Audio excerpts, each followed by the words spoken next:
Ergun Shir I would like to thank Avram Spry for sponsoring this amazing Kvayt Shemayim. It should be a schus for him and for all of us. It's always very hard to decide what to talk about, and this year obviously it's so much more difficult. We think about what happened, what is still happening.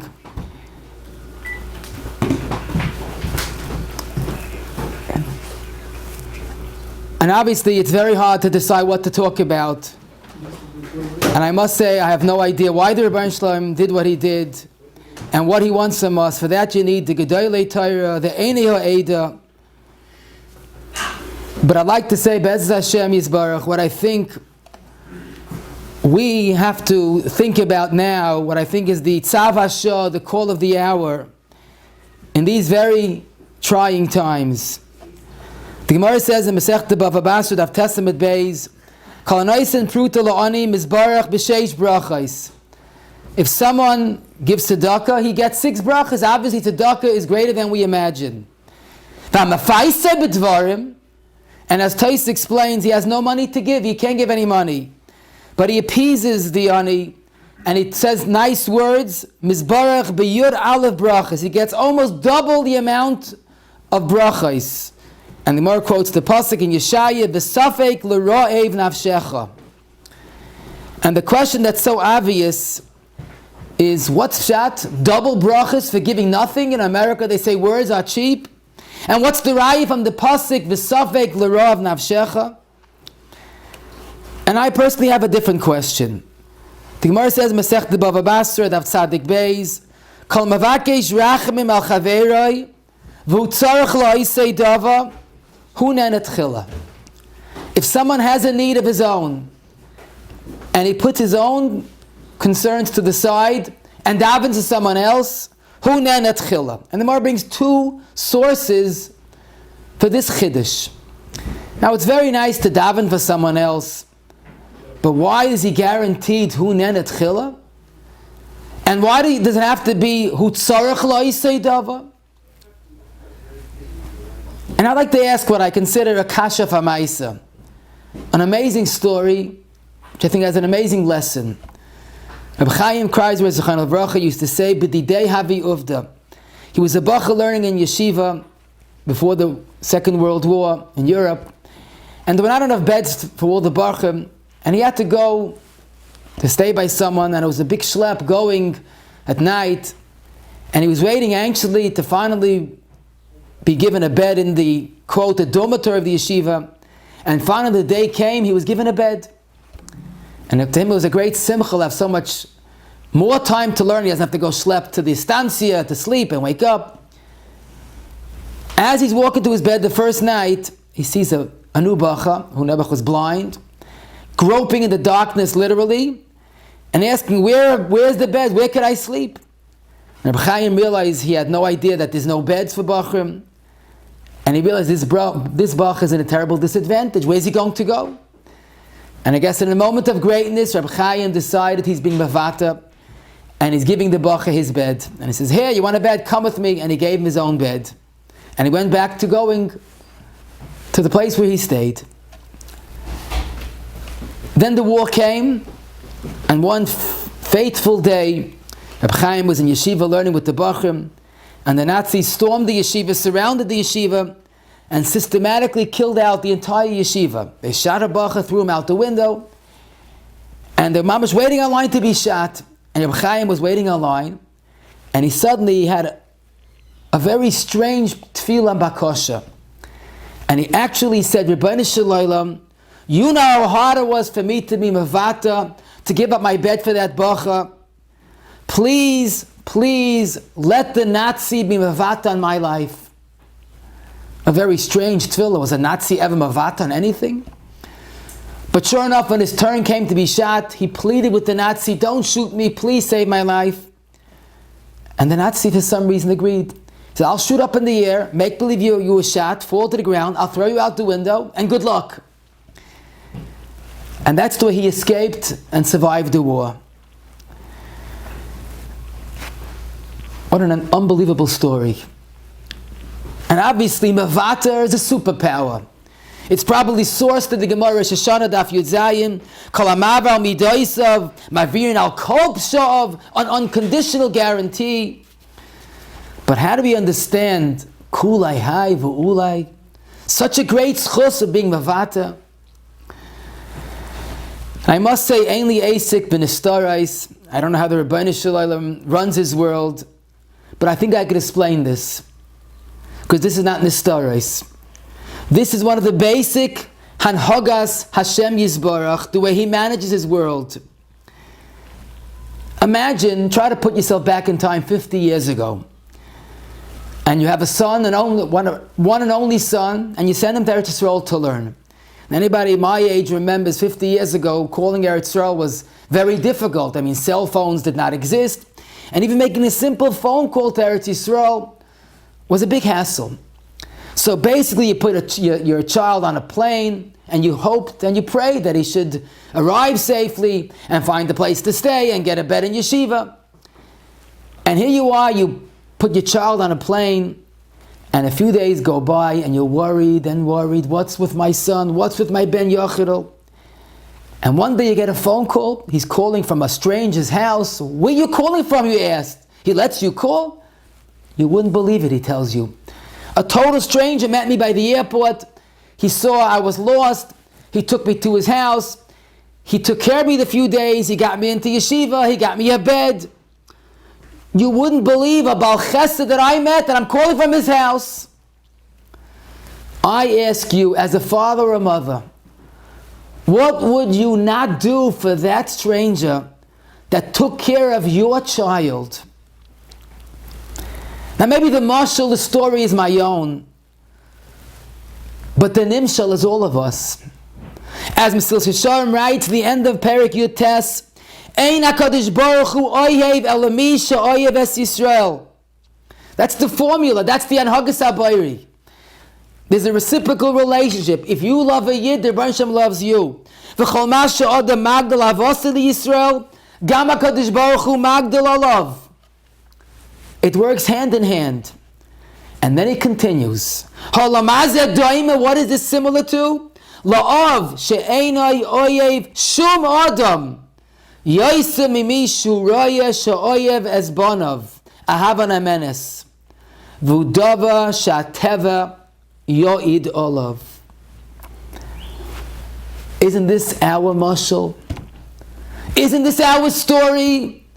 The Rebbeinu Shalom, who's Avinu of Harachaman, who Chayvus Levavis describes as loving every Yid more than a father loves his only child, sees that you help his son, Kaviyachol. The Rebbeinu Shalom, who sent his son into an often cold, hostile world full of sorrows and suffering, and you took an interest in my son, and you took care of my son. What the Rebbeinu Shalom wouldn't do for that Yid that took care of his son. And I want to say, if we don't understand this, if we don't appreciate this, we don't know how true and how literal and how real it is that Avas Oilam Avtanu Hashem Olekeinu Chem Legedoyle Viseira. As much as you think the Rebbeinu Shalom loves us, v'yisera, it's v'chulu, it's etc. And now the Rebbeinu Shalom created the world for one and only one purpose, to be meitiv in the Brias. And as Amchal writes in the class Pischei Chachma, Perik Dalid, the Rebbeinu Shalom created a world that it should be kulei chesed, and we should deserve the chesed, and that's why this charva oynish. But it's a world of complete, perfect chazdei Hashem to us. Look in the time of Devorah, how he describes the midas of HaKadosh Baruch Hu, how much the Rebbeinu Shalom loves Eden and wants us to love another Yid. And then you can understand why that mashal is so penetrating. You helped my son? You took an interest in my child? I guess that's the formula of what the Gemara says in Shabbos, Kuf Nalef Medbeis, Kol Merachem Ala Brias, Merachmin Olav Min Hashemayim. Period. Unconditional. Kol HaMerachem, Merachmin Olav. And that's why every bit of tzedakah that we do is so valuable. Every bit of Gemilas Chasadim, which the Gemara says in Sukkah Daf Mem Tes, is even greater than tzedakah. Because Gemilas Chasadim, a person does bigufay, he does even for Ashirim, he could even do for Mesim. Tzedakah is precious. Gemilas Chasadim is even more precious.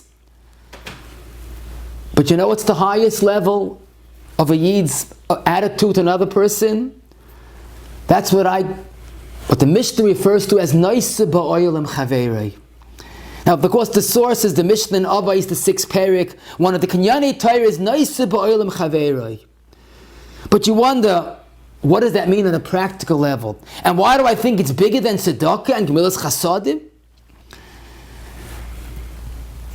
You know, when you read a biography of a Gadol, so if it was written well, you could discern, you could pick up what's the defining feature, what's the godless, what's the root of the greatness of that Gadol. If I were to ask you, what was Moshe Rabbeinu's godless? What was the shirish, the root of his godless? That's obviously a very challenging question to answer. Because Moshe, like Kam B'Yisrael Ka Moshe, and one of our Yud Gimel Ikrim is that no one's like Moshe. How could we reduce Moshe's godless to one midah? But I tell you, it's a Fersha Pasuk, it's a Fersha Medrash. And it's clear as day what Moshe's defining characteristic was. And I once saw the Alta in the end of Siman Lamed Zayin in Chachma Musa. Biography Shaloi, Moshe's biography is the pasuk Bayar B'Sivloisam. And I guess he's referring to the Rashi, Nosan Eino V'Libo Liyos Meitza Aleim.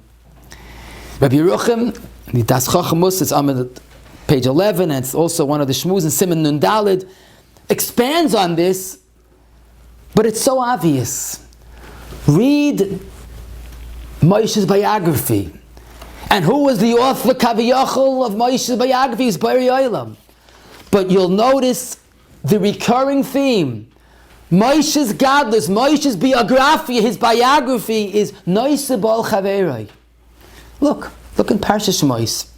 Beginning of Perik Beis, we see Moshe's birth and his miraculous adoption into the house of Parai.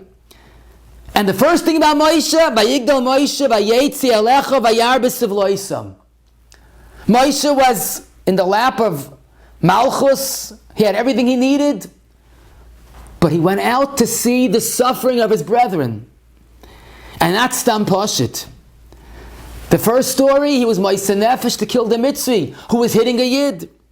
And the next story, he saw 2 Yidden fighting. And he said, Rosh Shalom Asakarayecha. Moshe couldn't bear to see a pain of another Yid. And at great personal cost. He had everything he needed nothing.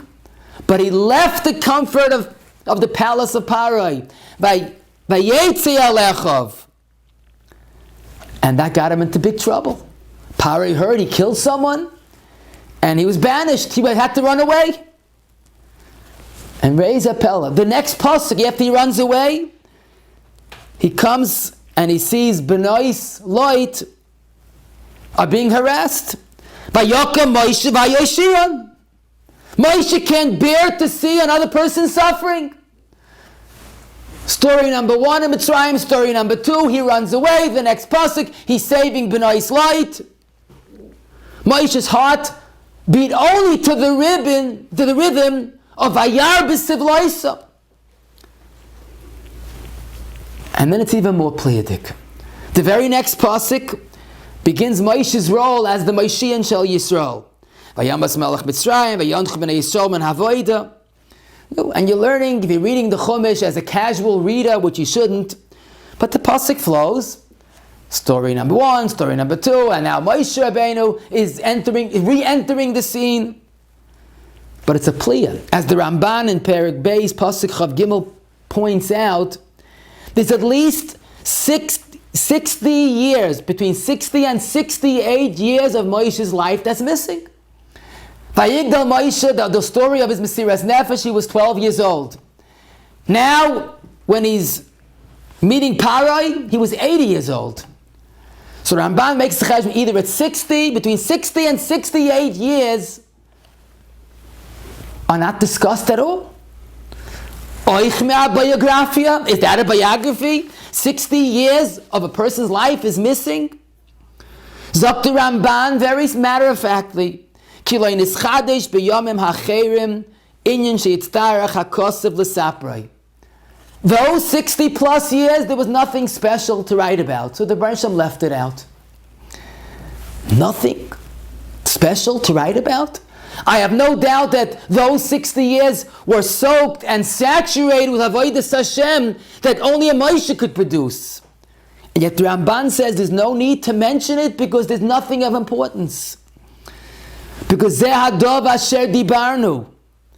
Moshe's biography was Noisa B'Oil from day one, and his transition into worrying about Klal Yisrael.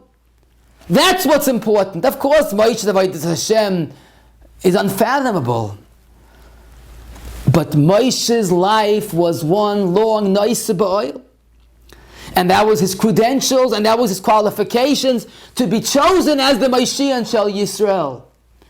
And if you have any doubt, look at the Medrash in Perek Aleph, Pasuk Chav Zayin, Vayetzi Alecha Vayar B'Sivloisam, says the Medrash, Ma'u Vayar, She'eroye B'Sivloisam, Uboicha V'Oima, he cried from Yiddish Tzaris, Chavali Aleichem, Meyitin Musi Aleichem, I wish I would die in your place.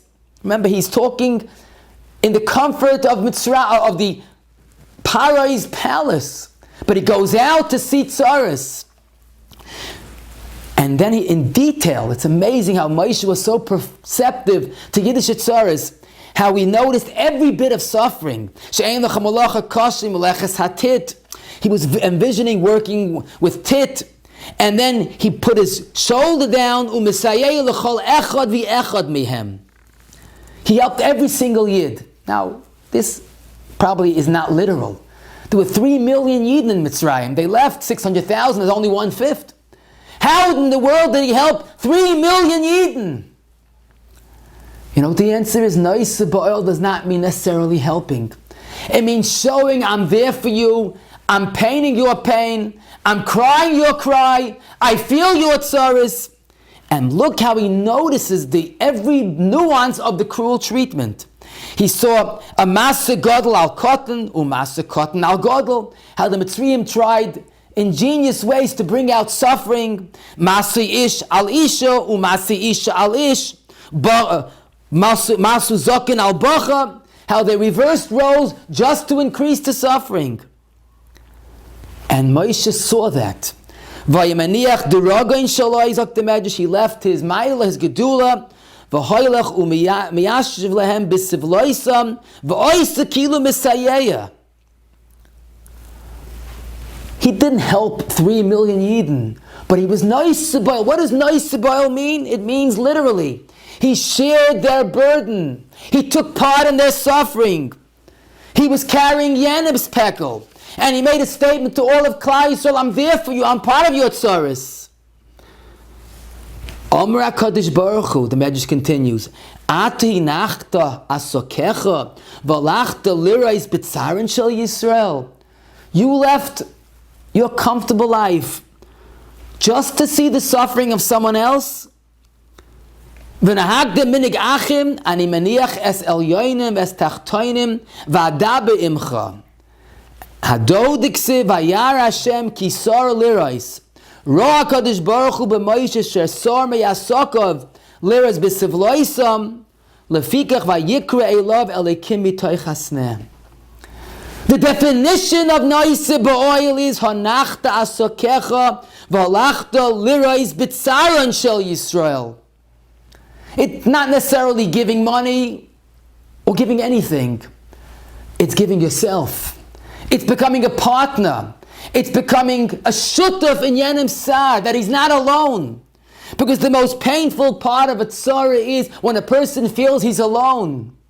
And Noisa B'Oil shows a solidarity that it's my problem, it's not your problem, it's our problem. I remember very vividly a number of years ago, I think it was this time of the year, there was a tragedy in Brooklyn. few children were killed in a car accident. That was Rapam's last year of his life. He was very weak, but he insisted on going Nicham Avelim, even though he didn't know the family. And he literally had to be carried up the few steps, and the family saw him and was shocked that he made this effort. And he goes, why did the Rosh Hashiva come? And he said, how could I not come? And he sat down and he started crying. And he cried, and then he got up, he said, Hamakom Menachem, and he left. And the family said that was the most meaningful nechama that they got. Because that was spitz noise ba'oil. It's not only your problem. He didn't give money, he didn't give advice, he didn't say why the Rebbeinu Shalom made this tragedy, which usually doesn't help anything. He showed, I am part of your suffering. And that's noise ba'oil chaveroi. It's very hard to carry a big box, but if someone shares the burden, it's 50% easier. But you know something? There's so much more lamaisa in the story of Moshe and the Rebbeinu Shalom. Because it's not only that Moshe Rabbeinu was a nice boil, I'll say 1,000 kavayachos, but it's the truth. The Rebbeinu Shalom is the quintessential nice boil. It's not my chiddush. Look how the Rebbeinu Shalom Kaviyachal introduces himself to Moshe Rabbeinu and to Klal Yisrael. Vayar Malach Hashem Elov Belabas Eish Mitoy Chasneh. The Rebbeinu Shalom Kaviyachal introduced himself in a sneh. Frekt Rashi, which is really a medrash, in Beis Hey, V'loy Ilan Acha Mishum Ima Yanoichi B'tzara. Why did Rebbeinu Shalom choose to appear to Moshe in a sneh? Because the sneh has thorns. And as the Marzav on that medrash explains, a sneh is symbolic of tzara and sukkah and koitzim and dardardim. Zok the medrash, again, il molei kosvi ef shalaimrei. The medrash teaches the pasuk that we just mentioned and quotes the pasuk in Shir Hashirim we just said on Shabbos, and we said it by the Seder. The Rebbeinu Shalom is Yonosi Samosi. Zok the medrash al moli kosvi ef shalaimrei. Ma tu'umim halolu, twins. Im choishesh echad b'roishei chaverei margish. If you have twins that are close, one has a problem, the other one feels it. Kach Omar Kodesh Baruch Hu Yonosi Samosi Kibayachol Imoy Anoichi B'tzara B'chol Tzarasam Loi Tzar Zok the medrash. Loi was a vav. Omar Kodesh Baruch Hu L'Moshe Iyata Margish Ani Shori B'tzar Kishem She Yisrael Shruyim B'tzar. That's my twin, that's my Ben Yochid. If he's in pain, I'm in pain. If he's suffering, I'm suffering. And Zok the medrash, that's why the Rebbeinu Shalom chose to appear to Moshe in a sneh, symbolic of tsar and sorrow and koitzim and dardim. Lo tsar, kaviyachol lo tsar. When a yid suffers, the Rebbeinu Shalom is suffering. But you know something? It's a lot more than this. Because much later in Parshas Mishpatim, when Kaviyachol, if it's even shaykh to say this, we saw the Rebbeinu Shalom at one point. As the pasuk says in Perik Chavdal, pasuk Yud, Vayures Alekei Yisrael, Rashi the Staklu V'tzitzu, Kaviyachol, they saw the Bari Yola, an image. They saw the Rebbeinu Shalom. They saw the Kisei HaKavod, the throne. You ever wonder how the Rebbeinu Shalom's throne looks? You know, a king, his throne is majesty. And a doctor's office is full of his various awards, his diplomas, his credentials. And how's the Rebbeinu Shalom's throne? You ever wonder? So the pasuk describes it. I'm not telling you chedushim. V'sachas raglov kimaisa libnas hasaper. But on the Rebbeinu Shalom's throne, there was this brickwork, sapphire brickwork.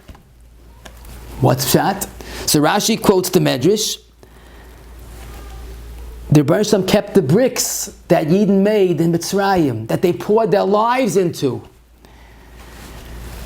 He these bricks, Haisalafana, Bishasa Shibud, Lizkit Sarashan Shal Yisrael, Shimushabadim, Kimaisa Levanim. Mavel al Harayan. The Rebbeinu Shalom kept Yiddish Tzaris on his throne, never to forget Yiddish Tzaris. Now, tired Yidden, we're getting used to the fact that Rebbeinu Shalom is a nice oil. But the Rebbeinu Shalom remembers everything. The Rebbeinu Shalom forgets nothing. Does the Rebbeinu Shalom have to remember Yiddish Tzaris, that he has to keep bricks on his throne? Zak the Alta von Kelem in Maimer Aleph, it's page Gimel. The Rebbeinu Shalom was showing what Noise Ba'oil is about, how we have to live Noise Ba'oil. Because you hear it tzara and you krechts, but you want to make it part of you. To remember it, to visualize it, and connect to it, and live with it. The Rebbeinu Shalom 100 Kaviyachas doesn't forget. But he had kept on his throne Yiddish Tzar is never to be Messiach Das, so we should learn what it means, Noise Ba'oil Chaveroi. The Einasi Samasi is suffering, and I don't want to ever disconnect from that. But then he adds an even more powerful word. Okay, I can understand the Rebbeinu Shalom during the years in Mitzrayim wanted to feel their suffering. But this in Parshas Mishpatim is a time of Simcha. They're getting the Torah. It's our Chasana Kaviyachal with the Rebbeinu Shalom. Why is the Rebbeinu Shalom still keeping the bricks of oppression now in a time of Simcha? Sagt the Alta, an unbelievable word. There's more Simcha when you remember the pain. Noise Ba'oil is not only during times of distress and tzara, it's during times of Simcha. And the Rebbeinu Shalom wanted to magnify the Simcha. Look what they were and look what they are now. That's Noise Ba'oil. To be aware of Yiddish Tzaris.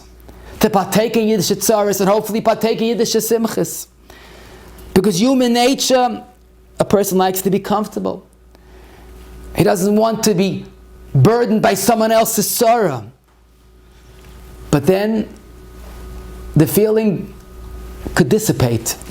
You hear something, oi, someone has a tzara, oi, terrible, I feel so bad. What's for supper? That doesn't bring any results. Noise Ba'oil is trying to connect to Yenam's tzara. I think we all know the famous story of this gadol that wanted to raise money for a family that couldn't afford wood to keep themselves warm during the winter. They had a fireplace without wood. So he knocked on a very wealthy person's door, and the Rav started talking to the balabas.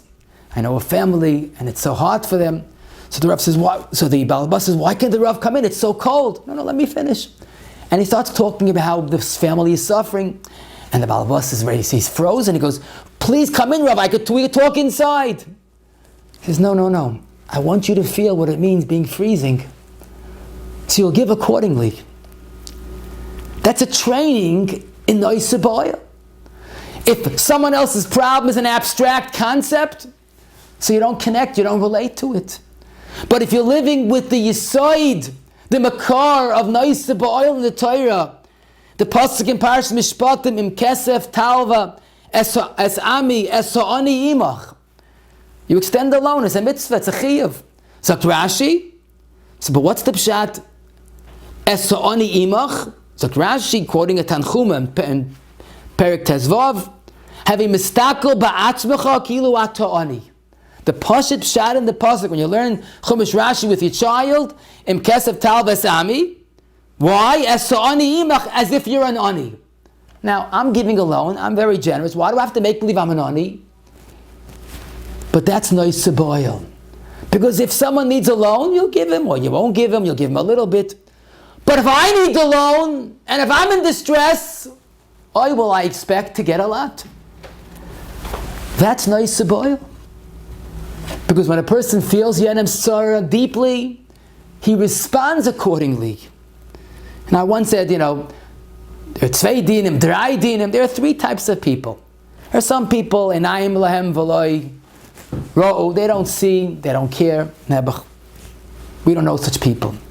But there are some people that see Yiddish's problems, and the reaction is, it's terrible. And what else is new? It doesn't really have an effect.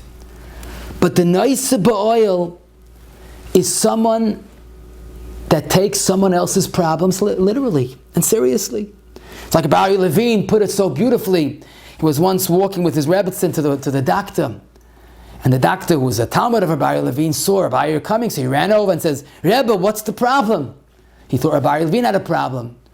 Rabbi Levine knew where he's coming from, so he pointed to his Rebbetzin. Her foot hurts us.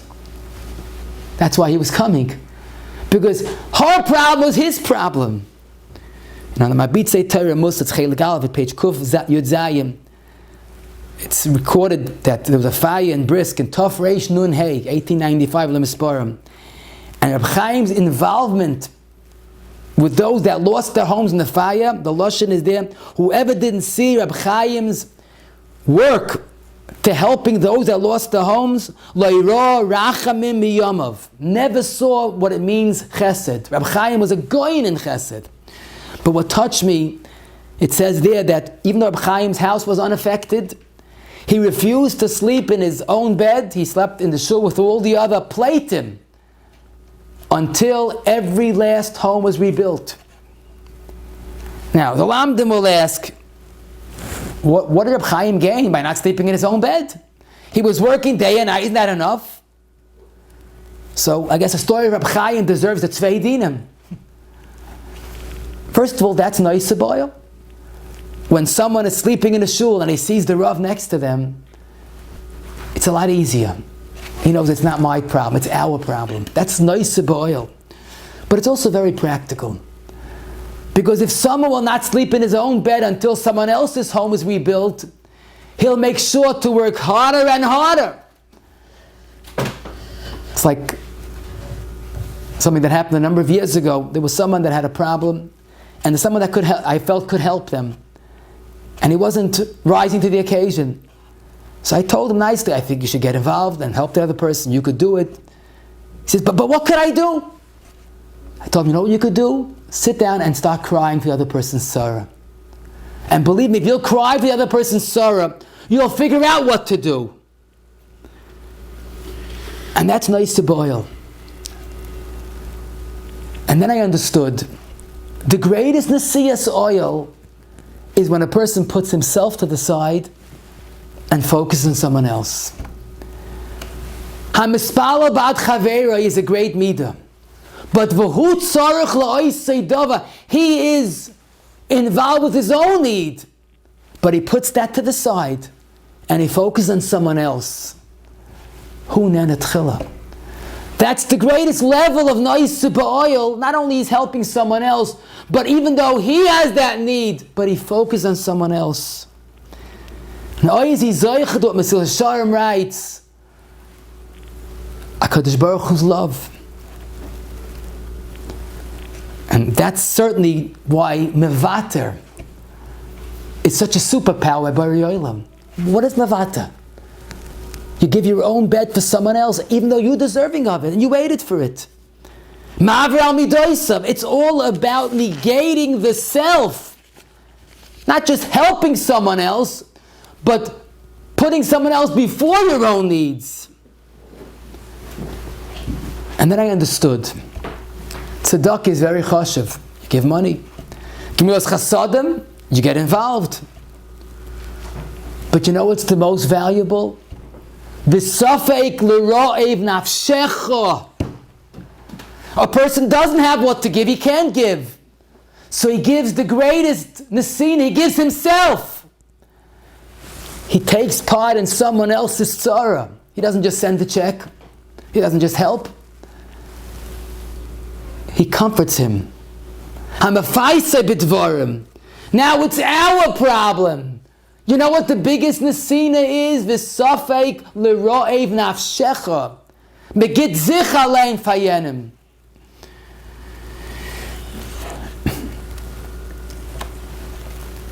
The union of Naisa Ba'oil, particularly has shaykhs to Pesach, as we saw Yitzias Mitzrayim, is something that a person always has to hear about. But no doubt, in the times we are living in, this is the call of the hour. This is the Tzav Hashah. with so many Yidden need Yeshuas and Refuas. So many people are davening that they should survive and their family, their relatives should survive. And Nebuch, there are so many Yisayim and Almanos. I know today is Chol HaMoed, it's Yom Tiv, but I don't know if there's a patur of Noisa B'Oil on Yom Tov or Chol HaMoed. And I'm always despoiled how the Torah trained us, how halacha, how living a life of a Yid trains us to be Noisa B'Oil. You don't just go into a Purim, Matanas Lev Yoinim, Shloyach Monis, make sure someone has what to eat. You start Pesach, 30 days before Pesach, so you start. What's the first thing in Hilchas Pesach? Look in Shulchan Aruch, Mois Chitim. Every Yom Tiv, the Rambam says in Hilchas Yom Tiv, Perek Vav Alach Yud Ches, if someone just enjoys Yom Tiv and closes the door and forgets about the Almanis and Yisayimim, Angel Simchas, Mitzvah la Simchas Kreisoy. I don't want to touch that. The Simcha Kazu Koloin La, it's a disgrace for a Yid. You're only thinking about yourself. The Rambam in the end of Hilchas Megillah says, Ein Simcha Gedoyla Mefu'ara Ela Sameach Leiv Aniyim V'Yisayimim V'Almanos Shem Sameach Leiv Umlolim Halalu Doima L'Shchina Shenem Lahachyois Ruach Shvolim Lahachyois Leiv Nitkoyim. A Yiddish Simcha is when he helps someone else. We prepare 7 weeks for Shavuos to become an Ish Echad B'Leiv Echad. A person's sick, there's a mitzvah bika chayla, it's a deraisa. But says the Gemara, even a ben gilai, that will take a 60th of the illness is mechuyev to go. Because you have to take part in someone's sorrow. And there is Shulchan Aruch in Yeridei Shin Lamed Hey Paskins. If someone's mevak a chayla doesn't daven for a chayla, he's not mekayim the mitzvah. Someone passes away, there's a mitzvah nichem avelim. Someone makes a chassid, there's a mitzvah achnasas kala to help him if he needs. And every meal that we eat, there's a chiv of Noisa B'Oil. Do you know? What the Gemara says in Sanhedrin Daf Tzadik Beis, it's Kepaskin in Shulchan Aruch, or Chaim Kuf Pei. Mi she'ena mishaya pas al shulchana, when he bench, he doesn't leave bread on the table, or matzah on the table. Eina raya simin bracha. He will never see bracha. Why? What is bread? Leaving bread on the table, why is that synonymous with bracha? So Rashi says, and the Mishnah Berurah quotes it, because you benched, and it's very nice. And what happens if an ani comes to the door and he's hungry? You have nothing to give him? You're living for yourself? You ate and you're benching, and if someone comes, you have nothing to give him? Mi she'ena mishayir pas al shulchanai, eina raya simin bracha la'olam. But to me, the toiv is, if someone is thinking of Yenim, that's the biggest bracha. And how much more so when there's a Klal Yisrael in Sinei Sarah? The midah of Noisa B'Oil will be our Yeshua. Approximately 2 years ago, I heard from my good friend, official Shechter, Zayin Gesund, tell me the following story. One of his relatives asked him if he could come to the airport early morning and pick them up. They have an early morning flight. And he agreed. So he got up early in the morning, he started driving towards the airport. And as he's leaving Borough Park, he gets a phone call. I'm sorry, Baruch Hashem, we could say, but someone offered to drive us home, we'd have to come to the airport. So he told me that, he's in a car, he woke up early, at least, something, so he driving back home. He said, let me stop into Goldberg's Grocery, see what's doing 4 o'clock in the morning in Borough Park. It's open 24 hours a day. Couldn't imagine what could be doing in a grocery 4 in the morning. And he sees a Yid that he knows buying a cinnamon Danish.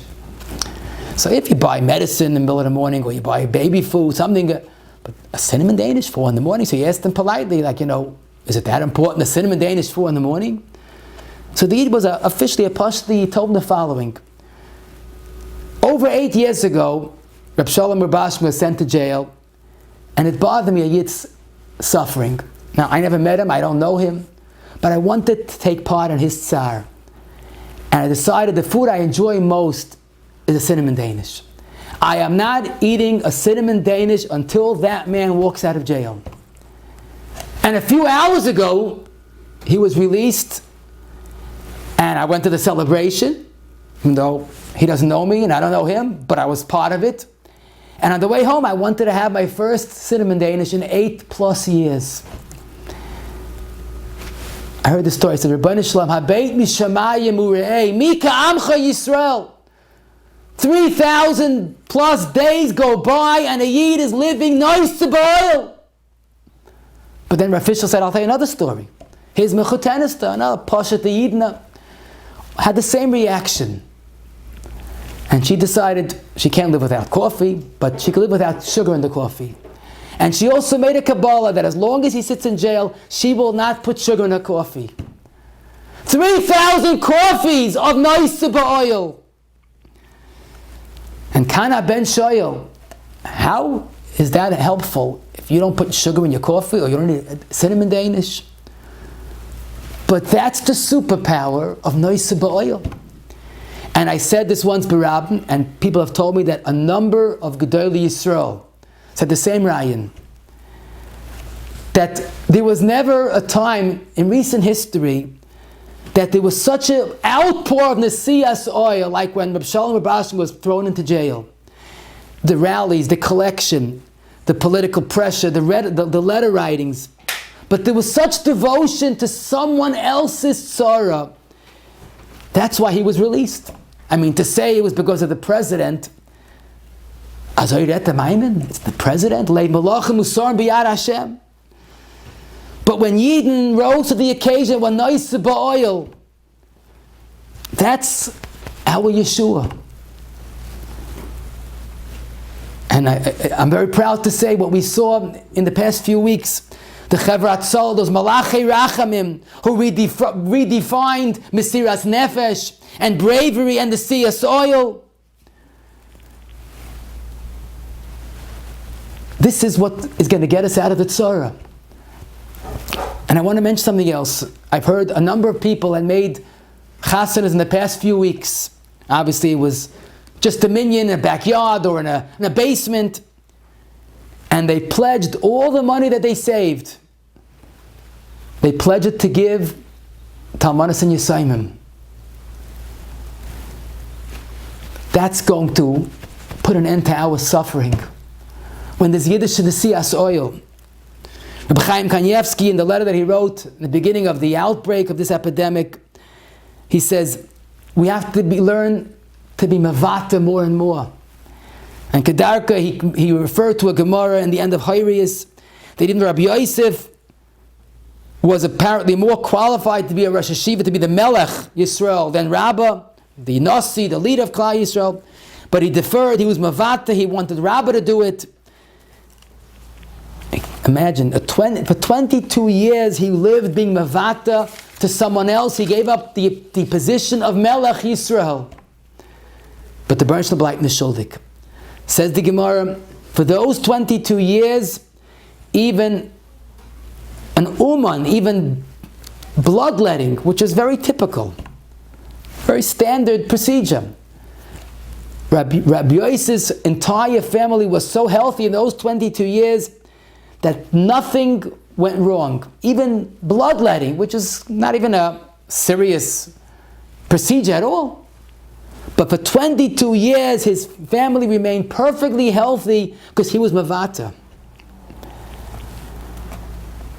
Someone told me that the government is worried about an increase in divorces because of this virus. That's one of the many collateral damages. People are locked into their homes with their spouses and they're nervous and they're edgy. I says, the government doesn't know Yidden. We realize that the greatest aliyah we could have is we learn to be mavata and to give in. And we have a Torah's emes that noise ba'oil is what we have to do in these days. We know that the refuah kaidm lamaka is when we live with more shalom and with more devotion. Because that's really what marriage is all about. Do you ever wonder? Nesuin is from the Lashon noise ba'oil. As the Medrash Rabbah in Eicha Gimel Oy Soif Oy Tes Toiv Legeva Kiyisa Oil Minu Urav Ze Oil Isha. The greatest expression of the Siyas oils with one spouse. I saw Rav Shloim Bavolba in the Ali Shur. It says Chasanim asking, what should we have in mind under the chuppah? He says, Be makabel oil isha. This is a time to strengthen our shalom bayis by being mavata at home in every situation. And doik v'tishkach, this attitude of adapting the other's needs and accepting the other's needs and putting oneself to the side, that's not only the essence of Naisa Ba'oil, but that's the side of Binat Mechaveroi and Shalom Bayis and Chinuch Habanim. I recently saw a pshat that blew my mind. The pasuk in V'zayis HaBracha describes Moshe Rabbeinu as Ish Elikim. V'zayis HaBracha sheberach Moshe Ish Elikim. Now, Moshe is not the Rebbeinu Shalom, and there's one pshat in the Medrash in Perik Yud Aleph, the end of Oyis Dalet, that Ish Elikim is going on the Bari Olam. Hashem Ish Milchama. But says the Medrash, no. Another pshat, Mao Ish Elikim, Mechetzev Ulamata Ish, Mechetzev Ulamayla Elikim. Moshe was half human, half Bari Olam. And what did that mean? So Rabbi Yisrael Salanta in Or Yisrael Simulamed Dimamaschel V'Hayoysa says an incredible pshat. He says, a true gadol doesn't need much. Kavod and food, and so much of Olam Hazeh has no meaning to him. Absolutely has no interest in it. But a true gadol knows how to balance this midah. When it comes to someone else, I have to give him kavod. I have to feed him well. Look at Avram Avinu. How he gave the malachim was shaynis chard, everything had to be perfect. Avram was not into food, but someone else, that's chesed. And a true God was able to balance and juggle the two. For me, it's shtusim v'avolim, but for Yenim, it's kodesh hakadoshim. Zogt Rabbi Yisrael Salant, that's pshat michetzev l'umata ish, michetzev l'maylo ikim. He was an elikish elikim kodesh, parish mikol machmad tevel. But mechetzev l'umata b'chinas ish, what was negayah to everybody else, it was kodesh hakadoshim, giving kavod and giving food and satisfying their needs, even though for him it was shtusim. And I would add, that's the biography of Moshe Rabbeinu, the Ish Elikim. The Naisa Ba'oil, first attitude is, it's not all about me, it's about Yenim. And it's not coincidental that when Moshe passed away, who succeeded him? Yeshua. Parshas Pinchas we find why? Zok the pasuk ish asher ruach ba. Zok Rashi sheyachal lahaloich keneged ruchay shel kol echad v'echad. Or Rashi earlier says sheyisoivel kol echad v'echad lefi da'itoi. Godless is accepting the other person, even though you're on a much higher madrega.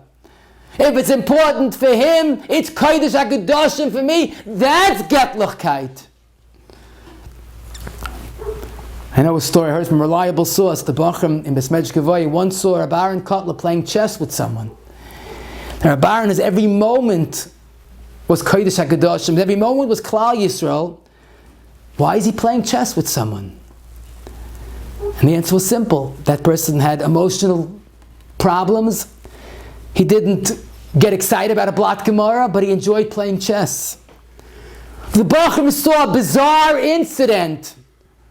But the Baruch Shalom saw an Ish Elikim who understood that Yenim's need is my need. Spitz Getlichkeit is accepting the other person for what they are. That's Naisa Ba'oil. And that's the Yisayid of Shalom Bayis. That's the Yisayid of Chinuch Habanim, which might be challenged in our times because of the situation. But when you understand that the other person is not like I am, but I'll accept them and I'll appreciate them and respect them for what they are. So much is understanding the other person. I once said this mashal. Imagine Someone has old elderly parents. They're basically self-sufficient, but there are times they're a little forgetful.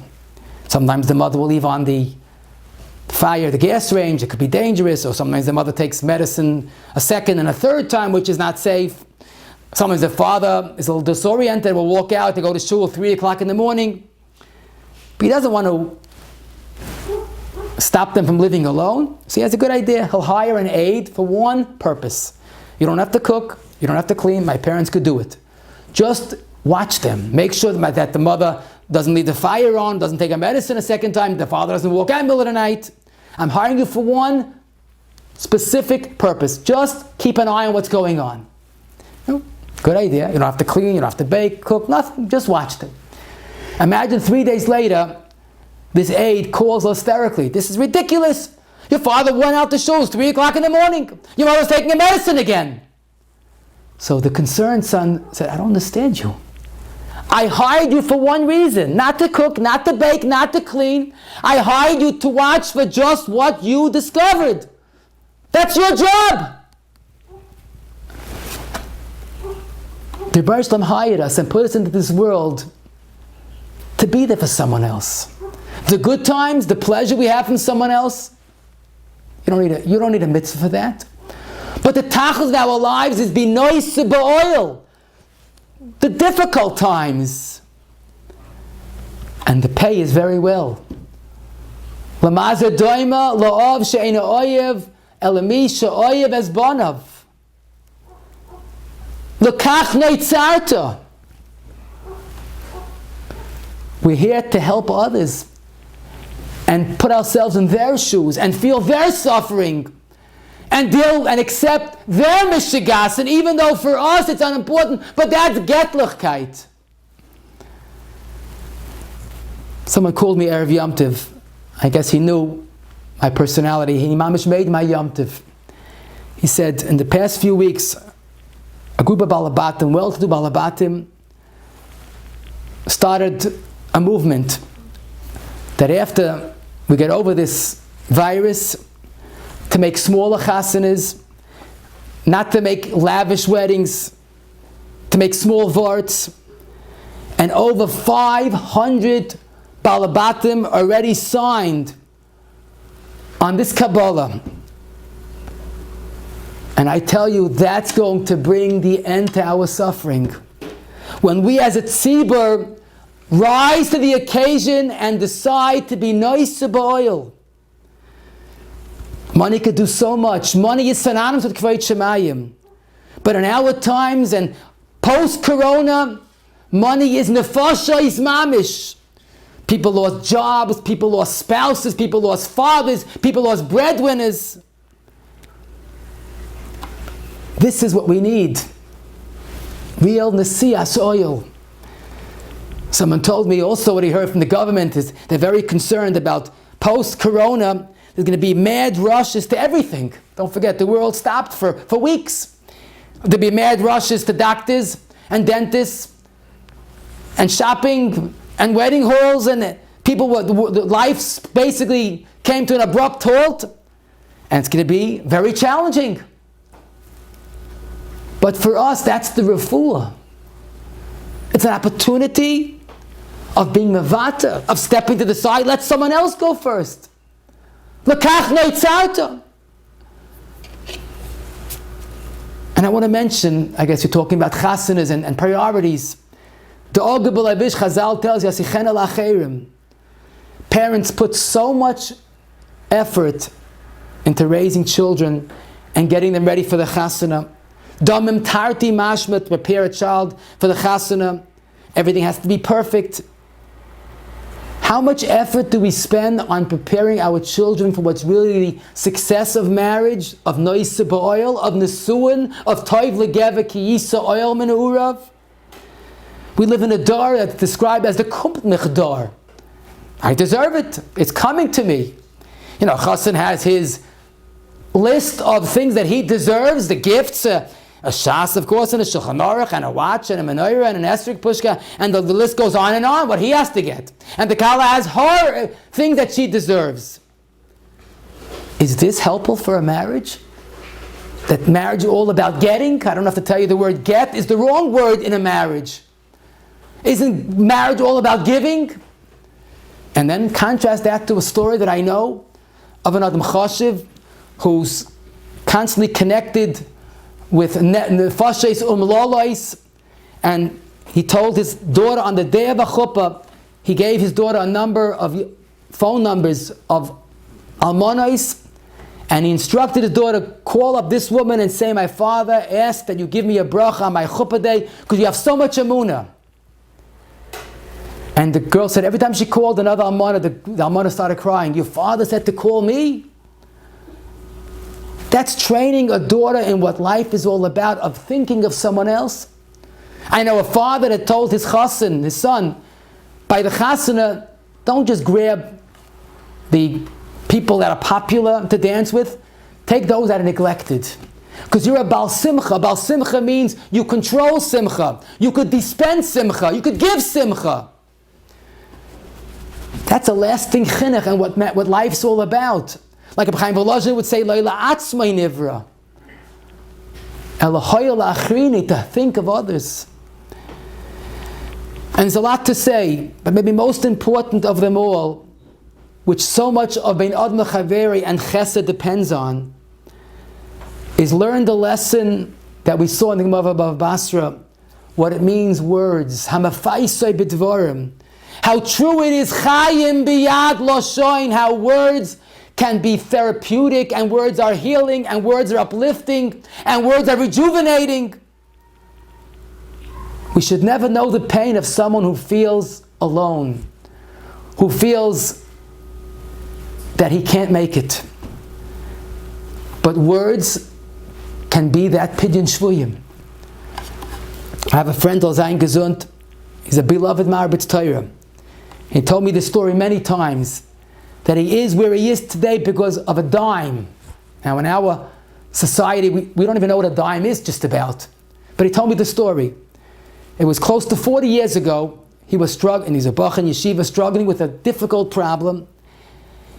And he fell apart. He decided, that's it, I'm leaving yeshiva. Now 40 years ago, it was socially acceptable to leave yeshiva as a bacha. It was a very wise decision considering the problem that he had. The night that he decided to leave the yeshiva, he was home at night, and he got a phone call from a bach in the yeshiva. Now, this before the cell phone age. The bach put a diamond to the pay phone, if you remember that still, and called him from the yeshiva and says, listen, I noticed you don't look good.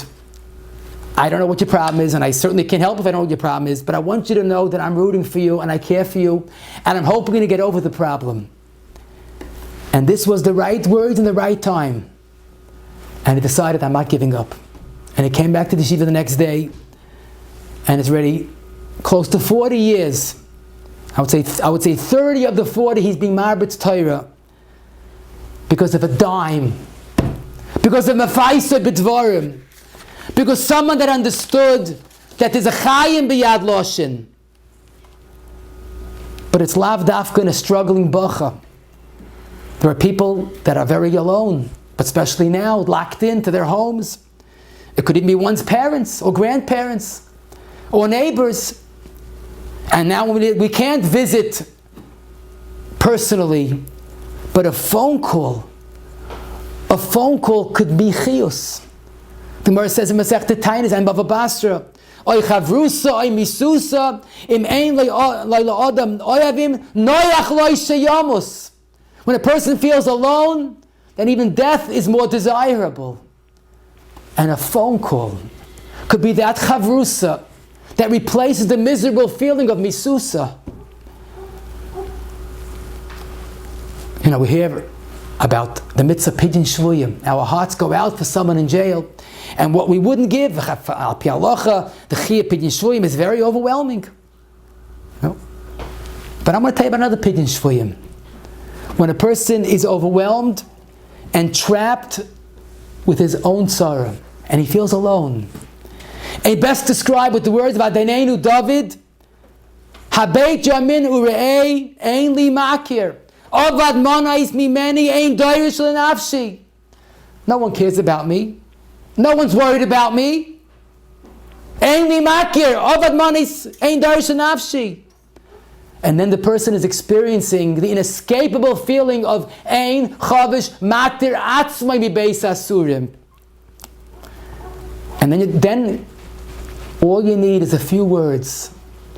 All you need is a nice oil, a masculine doll that sends a vote of confidence. I care about you, and I'm worried about you. And like the disciple writes in a letter, Yesh li tsar mitzar shalcha. How those few words are machai nefoshes. It's the ultimate pidyon shvuyim. Hoitziyah mi mazger nafshi. A dime saved someone. How a phone call is the chavrusa that replaces the misusa. Apam Zuchayin Levrach had an uncanny ability of saying important ideas in a line. He once coined his own phrase, Hakol aniyim eitzel kavod, which is a play on words from a lashon of Chazal. But everybody needs kavod. He didn't mean shlishi or shishi. Kavod means recognition. A person wants to feel important.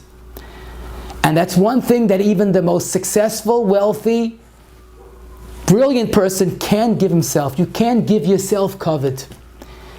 Hakol aniyim eitzel kavod. Or as the Chazon Ish would say, Yed mensch daf alefel kavod yed tog. That's what the doctor prescribes. A spoonful. I think today it's no longer a teaspoon, it's a tablespoon. And we could give that necessary therapy, those words. And we dare not underestimate what words could do. I want to read you the words of the Heilig Rabbeinu Yoina in Igeres HaTshuva Ois Tezayin. Rabim Yoidin Chiyav Mitzvah Tzedakah Uschar Pulasa. Everybody knows it's tzedakah and chesed. V'lo yodu parashas gemilas chasadim. They don't know the real meaning of gemilas chasadim. Now listen to the way he says it. Emes hadova v'yatziv v'nochayin ki yesh adam hichzik yodoi b'gemilas chasadim. There's a wealthy person, an askin that could be giving tzedakah, could be doing chesed, but v'imdalu is poor. V'en yodei maseges, he can't afford to give anything. He's barely making ends meet. Vayosim bayom yodoi uvenahareis hatzedakah yaminoi. He has to dip into the endless reservoir of chesed b'dibur, b'loi kesed, b'loi mechir, u'beruach svasav yilbesh tzedakah kashir yoin. He could tap into the endless reservoir of chesed b'dibur. Uve'imrei piv hayu yiyah rav pa'olim. He will have a myriad of accomplishments. V'yigdol v'yadir ma'isim toivim, gedoylim min ha'adir, asher benedivim, u'men ha'mafazrim v'noisim tzedakah. That's what we need. Nesias oil, chesed b'dibur, and I must mention davening for cholim. The Brisker Rav once said, if someone causes someone to stop davening for a choila, that could be a roidif, because our schus, our greatest weapon today is our tefillah. We have to continue davening for choili Amma Yisrael, davening for those shvurei lev that have such sorrows. But it's all just with words, with the proper words. Pesach is a Yom Tov of a heilige Yom Tov. But Pesach is also the beginning of a long process preparing for Shavuos, to make us an ish echad b'leiv echad. That's really the prerequisite of a Kabbalah HaTorah. But I always wondered, I guess it bothered me is the right word, how could Yidden be an ish echad b'leiv echad? There is a very wise statement. If you have two Jews, you probably have three opinions. We're different. Just like our faces are different, our attitudes, our manhagim. How could we ever live ish echad b'leiv echad? So I once saw a Tosis in Menachos Daf Lamed Zayin. I think defines what it means ish echad b'leiv echad. Tosis quotes a medrash that when the young 12-year-old Shlomo HaMelech assumed the throne, Ashmedai wanted to discredit him and thwart his attempt of becoming Melech Yisrael.